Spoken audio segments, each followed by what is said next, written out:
Hello, I'm Tara Brabazon, and welcome to the post 77. Lean in? Question mark.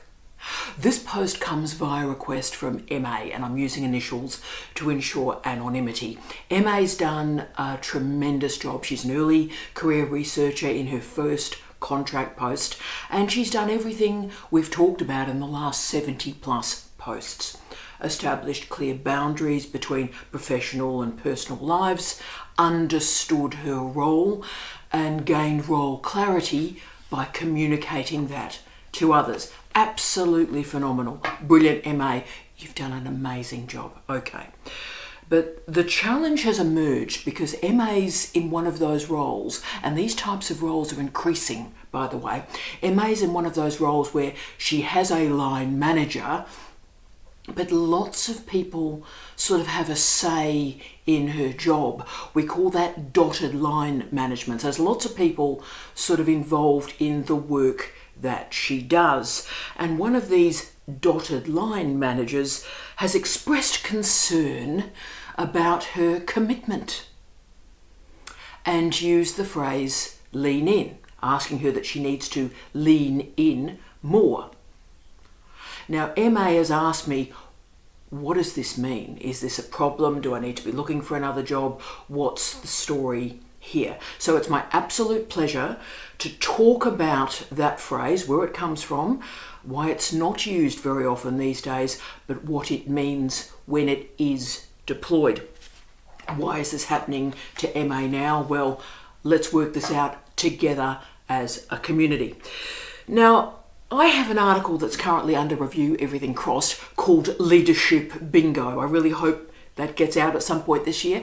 But interestingly, when I've listed all these leadership phrases on my bingo card, lean in is not there. And there's a reason for that. That phrase is now very much out of fashion, even in leadership studies. And we're going to talk about why. I'm going to talk about the etymology. I'm going to talk about the history of the phrase and why it is declining now, to give MA the information she requires to answer back in a coherent, rational and logical way. So the phrase lean in, it comes from a book published in 2013 written by Sheryl Sandberg. Now the subtitle is important: Women, Work and the Will to Lead.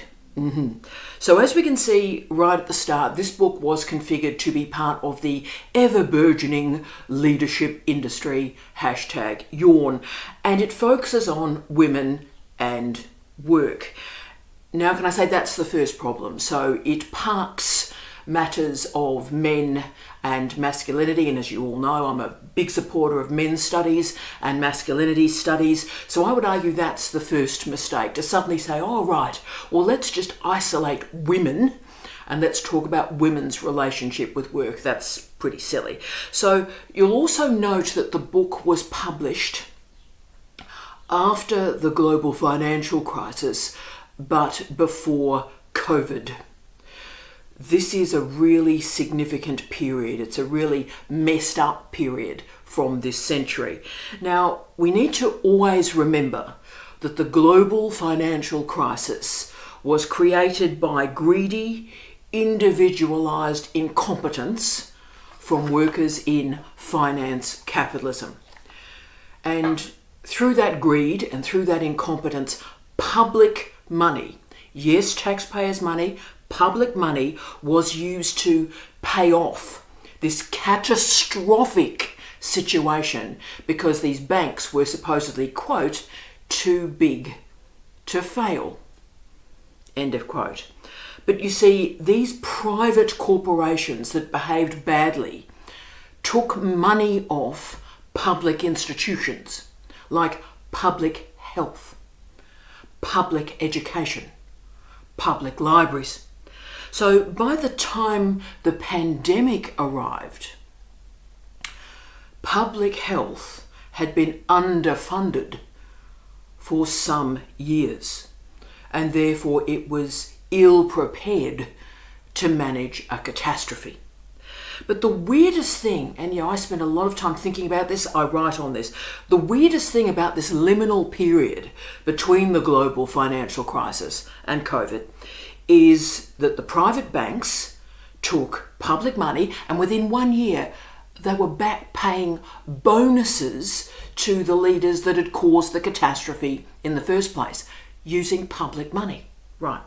And this is bad enough, but then this sort of bizarre collective forgetting emerged about what the global financial crisis was, what caused it, its seriousness, and what it still is doing to the world. So this sort of collective amnesia, right?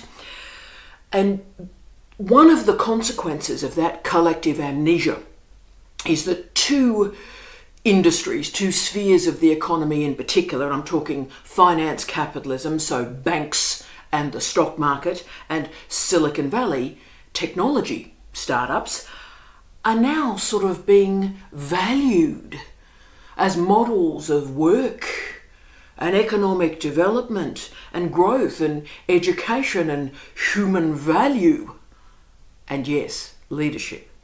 So these two industries are now dominating the leadership literature. And I would argue these two industries are colonising our very understanding of success and failure. So remember, Lean In was published in 2013. That's in the middle of this period of this active forgetting of the global financial crisis and a celebration of Silicon Valley and these sort of techno-fueled successes. But let's situate, now that we've done the sort of contextual stuff around the book, let's situate the book into the career of Sheryl Sandberg. So Sheryl Sandberg, the author, was born in the same year as me, so 1969. And I'm only saying that so you've got a sense of an historical perspective of women that have lived different lives. Okay. Now, she is a technology executive. She was the Chief Operating Officer, the COO, of Facebook and then Meta from 2008 to 2022. And before that role, she was the Vice President of Global Sales of Google. But there's one other bit of a story I've got to add here. She was also the research assistant for Lawrence Summers at the World Bank. And then she became the Chief of Staff for Summers when he was Bill Clinton's Secretary of the Treasury. Okay, so you're getting the picture here. Finance capitalism, World Bank, and Silicon Valley. Noting that, of course, and this is the important bit of this story, it was Bill Clinton who removed the governance and regulatory protocols that allowed the global financial crisis to happen. Yes, Bill Clinton was a Democrat, but he was heavily invested in finance capitalism. So on Forbes magazine's billionaire list, Sandberg has a net worth of US $1.7 billion. She has highly educated parents, and in 1987 she enrolled at Harvard and completed a Bachelor of Arts with a major in economics. And in 1993 she enrolled in Harvard Business School and completed, surprise, surprise, an MBA. Okay, so we have a Bachelor of Arts and an MBA. Again, we need to remember that when we're pondering the shape of this career and the arguments that she is offering to others, particularly the argument she's offering to others for those of us who live and work in higher education. So remember, there's no research expertise in either of those degrees. And that lack of research expertise, research accountability, is particularly also seen in her second book that was written after the death of her husband. Now, in this second book, she ignored death studies, critical death studies, grief studies, all the incredible writers and researchers that we talked about earlier in this series when we did our grief trilogy. Some amazing scholars are working in that field, and she ignored them all. What she did was she individualized her grief and then talked about the power of resilience. So this version of resilience was, of course, the resilience that was used about 25 years ago, hasn't dealt with the transformations to the theory of resilience that have come from David Chandler and other organisational scholars. So what we have is a billionaire from an educated family, elite university experiences, working in tech startups and Silicon Valley. And all of that is fine. Her life, her business, wish you well. But to assume that any of these experiences are generalisable to any other human is seriously mistaken, because this life is not generalisable, it's not valuable, it's not effective or useful to understand a diversity of industries. Instead, it appears very arrogant, very self-absorbed, and hyper-individualised. Okay, the assumption through all of this is that there is a singular way of being a professional woman and having a career, and this naivety really has no research grounding in what's going on in the contemporary workplace, understanding what's happening with capitalism or modernity or masculinity or femininity, and indeed the many ways of configuring a life and meaning and mattering. She summons a data set of one and just magically assumes that has any value for any other human being. So let's get into this lean in argument and why it was being used against MA to critique the way in which she has configured her working life and working experiences. Remember, she's very carefully constructed. This is a professional life, this is a personal life, they are separate and communicating role clarity. Okay, everything MA is doing is great, so why would she be critiqued doing it? Let's go. So Sandberg argues that the barriers that women face are created by themselves. They are internalised barriers. Sandberg summons a world where women at work have choices, and those workplaces reward intelligence and they reward hard work. Remember my earlier point here, Silicon Valley, Wall Street, neither of these industries are models for success and failure and work. But she argues that if women speak up and talk about promotion and salary and bonuses, if they learn to lean in properly, if they attend leadership programs and courses, then they're going to gain those jobs and they're going to be promoted. Okay, let's do the quote. Quote, "We hold ourselves back in ways both big and small by lacking self-confidence, by not raising our hands, and by pulling back when we should be leaning in." End of quote. So this is a book that values ambition and argues that the reason that women are not successful, and I'll quote this, quote, "fear is at the root of so many of the barriers that women face." End of quote. So if we lean in, if we speak up, if we believe in ourselves, woo! If we aspire to lead, then yes, you've guessed it, we will be successful. This is obviously meritocratic rubbish. It might be useful for a TED talk, but it's rubbish when we're trying to understand organisational culture. It is rubbish when we're trying to understand how power operates in a workplace. And yes, she really did state, quote, "fake it till you feel it." End of quote.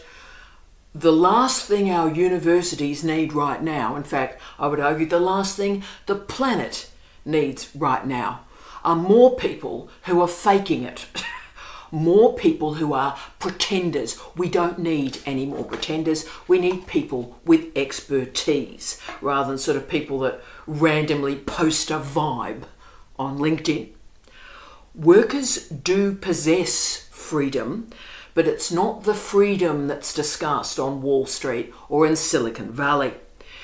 The freedom we need to be talking about comes from Karl Marx and his double freedom. Now, needless to say, this is the antithesis of Silicon Valley. But remember, Karl Marx argued that we all as workers have a double freedom too. Double freedom. The first freedom is we only have our labour power to sell. We have our labour to sell. That is our first freedom, right? We trade our labour for money. First freedom. But we also have a second freedom. We can sell that labour power to anyone. So always be aware of anybody who is attempting to remove one or both of those freedoms from you. So for example, the first freedom is removed from you with unpaid internships or 0-hour contracts.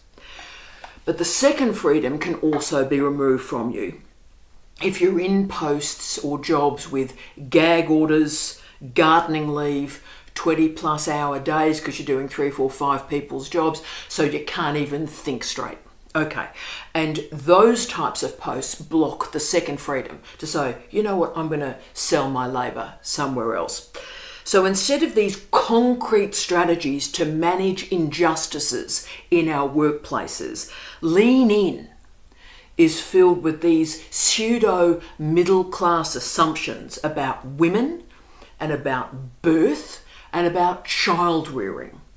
Are startups really any model to think about family or life or work? And even more importantly, are these startups any way to think about our universities? So Sandberg is absolutely focused on leaders, and she makes the argument, oh, take a breath, Tara.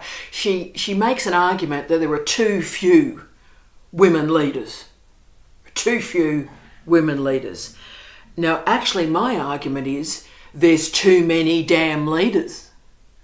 Too many people in leadership posts. Think about the explosion in the last 10 years of pro-vice chancellors, deputy vice chancellors, deputising assistant to the deputy vice chancellor. You get the picture. Who are all these people? What are they doing? Remember, leadership is not a problem. There's plenty of bloody leaders. Expertise is the concern. So in many ways, Sandberg sort of unravelled her own worldview in a second book, Option B, released in 2017, co-written with Adam Grant. So she sort of demonstrated the flaw of her earlier model when a personal catastrophe happened to her. Her husband died, the death of a spouse, and after the death of a spouse, it demonstrated that leaning in doesn't actually work. The heterosexual relationships that were so valued in Lean In were simply destroyed by the death of a spouse. So all the stuff about being able to work long hours, claiming leadership roles because you've got a great partnership with your spouse, all of that gone. So Sandberg's Lean In made a point of leaving out single mothers in particular, and I'm not using that in a pejorative way, women who are looking after children on their own, right? And she just completely ignored those women. And we need to always hold and care for that group of women, because we need to know that women-headed households dominate poverty ranks. Okay. But poverty and homelessness wasn't the point of any of this. She made the argument that women must assert themselves in the workplace and in the home. And she argued there was an ambition gap between men and women, captured by her question, quote, "What would you do if you weren't afraid?" End of quote. And of course, other cliches followed. It's a jungle gym, not a ladder. And quote, here we go, "Speak your truth." End of quote. Wow. So the point of Lean In, the argument of Lean In, is that women are unconsciously holding ourselves back from professional advancement. There are so many problems with this book. There are so many problems with the Lean In project. This is a book that transforms individual women workers into objects to be consumed by the system. Now, Susan Faludi, quite a legend, I think. Susan Faludi was incredibly critical of this argument, you know, that if women can just lean in, the workplace will reward them. The key critique and the actual research about workplaces, about women's behaviour, about men's behaviour, shows that there are systematic injustices in place. This is not about individuals making choices. And I'll give you an example. The book validates women getting in there and fighting hard and negotiating for a salary. Okay. The trouble is, the research has shown over decades, and I'm talking 40 years, the research has shown over decades that when women attempt to negotiate their salary, it has no impact. When men attempt to negotiate their salary, some are successful, not many, but some are successful. But when women attempt to get in there and negotiate a salary, it has no impact. So therefore, if you think about it, women who are not negotiating their salary are behaving rationally and logically, because if they spent all that time and angst and got in there and fought it out, it would have no impact anyway. Right. So significantly, Sandberg created a leadership consultancy business, obviously on the basis of this book, called leanin.org. But what is incredibly significant here is the platform partners on LinkedIn, on leanin.org, are filled with corporations that have been fighting legal battles about sexual harassment, pregnancy discrimination, unequal appointments and promotion protocols, and legal cases about organisations undermining their women employees. So Zoe Williams in The Guardian probably offered the most aggressive critique of all of this, describing the book and particularly noting MA's questioning of me today. Zoe described this as, quote, an infantilizing reactionary guide for ambitious women. End of quote. Similarly, Michelle Obama, through her 2018 Becoming project, strongly critiqued Lean In and said, look, sometimes it might work, but mostly leaning in does not work.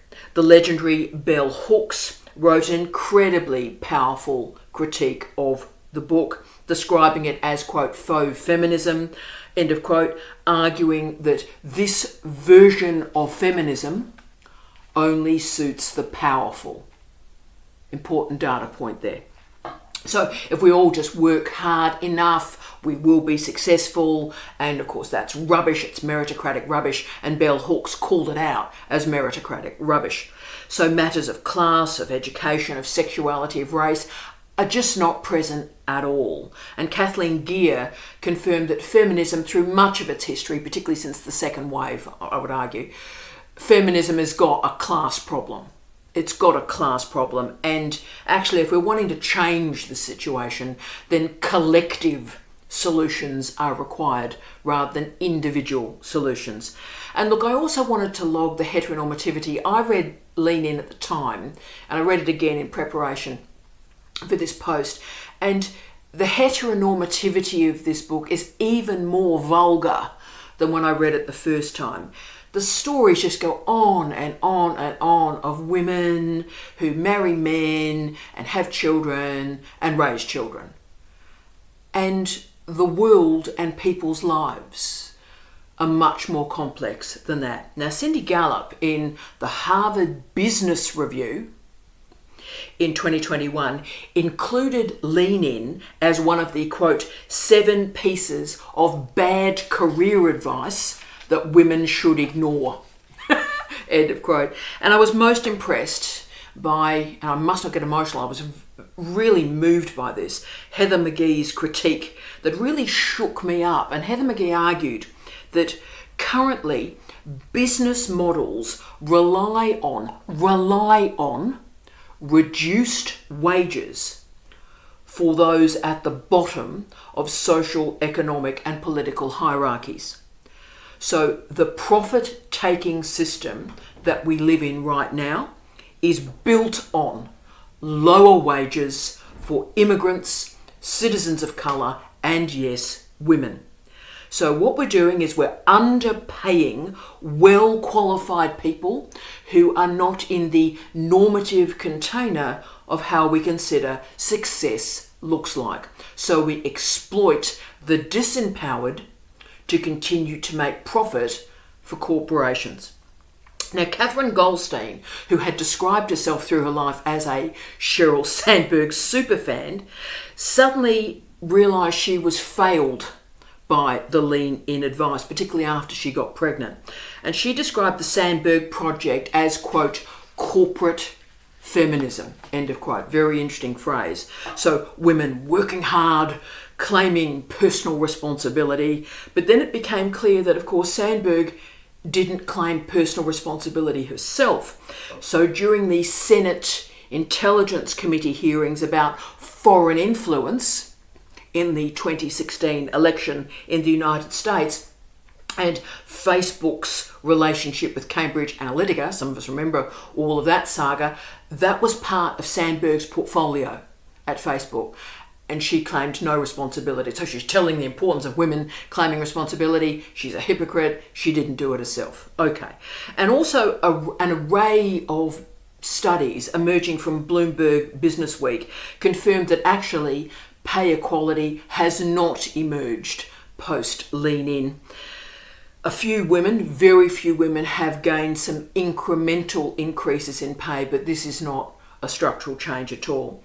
But Goldstein, that former superfan, offered something really powerful for us to consider, particularly those of us who are in universities, and all of a sudden this damn phrase is being used at us. Quote, "I now believe that the greatest lie of lean-in is its underlying message that most companies and businesses are ultimately benevolent, that hard work is rewarded, and if women shed the straitjacket of self-doubt, a meritocratic world awaits us. This is untrue." End of quote. And look, it took one life event, the death of her husband, to radically reorganise Sandberg's ontology. You see, between the two books, she moved between two failed tropes. She started with the trope of meritocracy, which is ridiculous, and then she moved to this reified trope of resilience, which was also ridiculous. So if we can just become more resilient, we can, quote, respond to adversity, end of quote. And she described her book as being, quote, about the capacity of the human spirit to persevere, end of quote. So once more assembling her data set of one, she confirmed that her workplace was incredibly supportive as she moved through grief. But of course, she also accidentally mentioned that her mother was able to stop her life completely and move in with the family for an entire month as the household reorganised. And not many families can do that. She was also supported by the tech industry through her grief, with one Elon Musk inviting her and her children to a SpaceX launch where he also talked about his data set of one and his grief. But as you can see, individual resilience becomes the easy and indeed cheap solution to other concerns and issues, including death and grief. Right.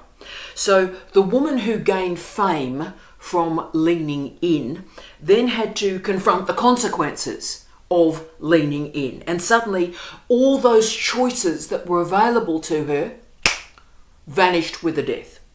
Now, more significantly for those of us who are thinking about living in and working with universities, the workplaces that these books present are benevolent, are benign. And let's be clear, workplaces are not benevolent and they're not benign. They are oppressive, they are discriminatory, and they are ruthless. Feelings are not facts. Let me say that again. Feelings are not facts. And remember, I get death, I get grief. I'm not undermining it. I had a husband die and I had to go to work the next day, right? I get all of this, but feelings are not facts. Emotion is not research. And when your life is destroyed, what one learns from that destruction is how few choices are available to you. So let's now, after we've explored the writer, looked at the title, looked at the arguments, let's try and understand why this phrase was used for MA and give her the arguments she needs to fight it. So lean in, this phrase, this statement, this project is not appropriate to most workplaces. It has been critiqued for a decade, and it's absolutely ridiculous to apply that phrase to a university.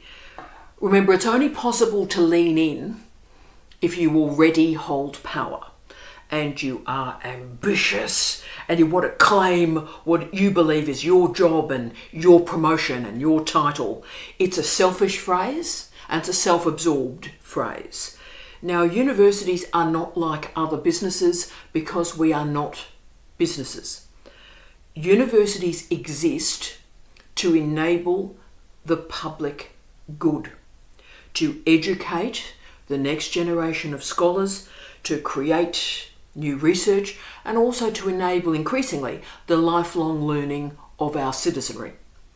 Remember, every great human advancement in the last 150 years has either come from a university or come from somebody who was trained at a university. We are citizens of and for learning. We're not hugely interested in leaning in. We're more interested in what is the content, indeed, what is the knowledge you're leaning in to and with. A data set of one means that a human being is offering their singular life experience and pretending that has value to anybody else. But you see, this stuff's also, I would argue, the result of the TED Talkification of knowledge, really simple ideas, a few t-shirt slogans infused with emotion. And this is dumbing down, rare phrase for me to use, but dumbing down really complicated ideas. It's providing sort of bite-sized chunks of information to ensure that another generation doesn't read, and to ensure that another generation pretends that emotion is information. So MA, this phrase has been used at you, and it's been used at you for a reason. It's been used to unsettle your boundaries between the public and the private, work and life, professional communication, personal communication. You've assembled those boundaries brilliantly. Well done. And you understand your role. And you understand your responsibilities, you have role clarity, you understand your line management structure. Tick, tick, tick, tick, tick. Brilliant. You've also understood Marx's double freedom. Labour power to sell, but you can sell it to anyone. But you see, what happens is when you've done what MA has done, you block the capacity for other people to exploit you. It blocks people using you, bullying you, gaslighting you, because you've got the structures in place to quantifiably check that. So the phrase lean in pretends that all of us want to be leaders, that all of us are ambitious and we want the job title and we want the posh office and we want the money. The phrase lean in, and this is what I think most worries me, the phrase lean in assumes that there is a singular way of being successful. And this phrase is completely inappropriate for academic life because we develop knowledge over decades. And remember, a large chunk of an academic human's life has been spent in formal education. Most of us do our research to improve the world, to improve the lives of citizens. So we have actively chosen not to work for Ford or Google or Facebook or SpaceX. So whenever anyone uses that phrase, lean in at you, lean in, lean in, lean in, there are some questions that we can ask back to them. The first question is, wow, why are you so invested in meritocracy, a strategy, a trope, a theory that has been discredited for over a century? Ask them why they are applying a single model of success onto you, rather than asking the question, what does success look like for you? So universities remain for the public good. They're not just about individual ambition. And they're not just about building another generation of leaders. They're about valuing and validating a community of experts that enable citizenship and enable followership. I wish you love, light and peace. Tea out.